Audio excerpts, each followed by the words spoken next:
Now this is Surface Studio.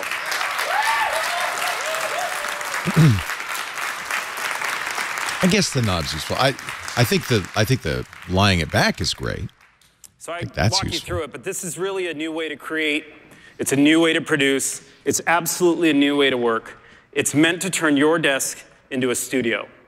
That's what it's going to do. I presume you could do the same thing that you do with the knob with your fingers. The idea behind it is we want you to be able to move effortlessly between those perspectives of drawing. So it's a table again. Drafting, up to typing, back through, so you can move through your motions and nothing gets in your way. It was designed in a way where this hinge had to come to life, and there was so much around it. And those arms that disappear in the background, they play this critical role. There are 80 custom parts in those two arms, each having 80, which is critical. Creating a zero-gravity hinge. What does that mean? Basically means it's weightless.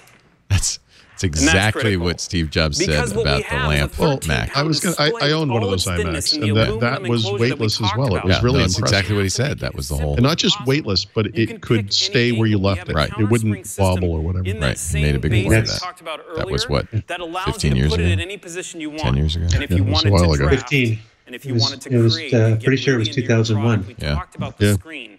So the closer you get to it, the more powerful that becomes. Of course, on this device, you need to be able to write on it, and so that thing needs to. True. Touch is a big difference, isn't it? Yeah. Critical. Yeah.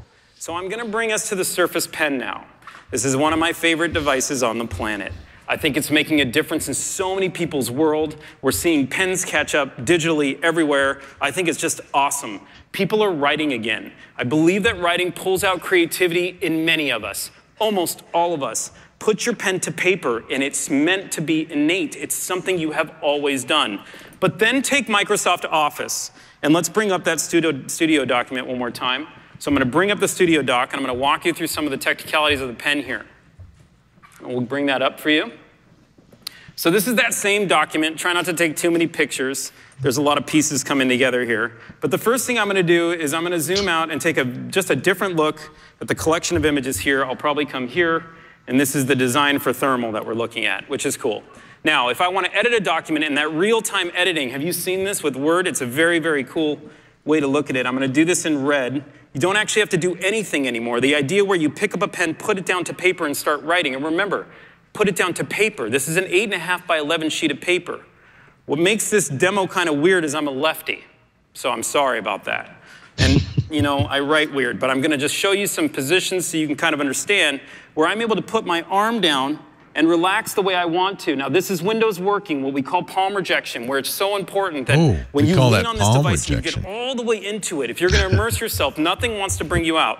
And then I write. Now, look at the latency, meaning the speed of the ink coming out of my pen. Well, we can't tell because we can't see your pen. And how smooth it is. So we'll try it here. The idea of I'm able to write at full speed. The idea behind that is the latency we talk about. I don't know what it is about filming these things, but it often appears to lag on screen, like when you see it in the video. But in person, it's actually very accurate. Yeah, I think that's the only way to judge it. You can't. You have to do it.